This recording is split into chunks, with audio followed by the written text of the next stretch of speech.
ליבי, ספרי איזה משהו. תחביבים נגיד, יש לך תחביבים? לא. מה התחביבים שלך? סיגריות.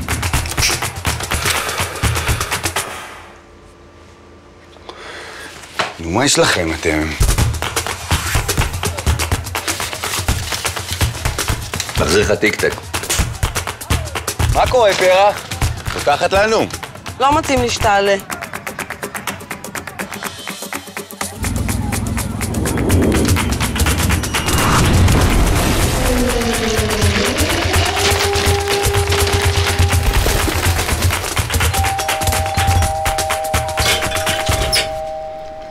שלום. אתם הזמנתם אותנו להתארח, אנחנו מהצפון.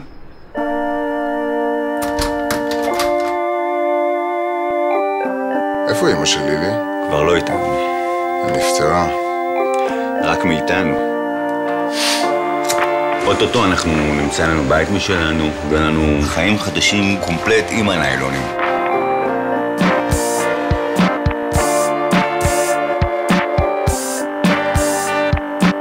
דברים קוראים לנו טוב. קוראים לך טוב. יש לי איזה 101 דברים על הראש לסדר, ועכשיו יש לי גם אותך. אני לא בא איתך יותר לשום מקום. ליבי, חכי רגע. לאן אתה בורח?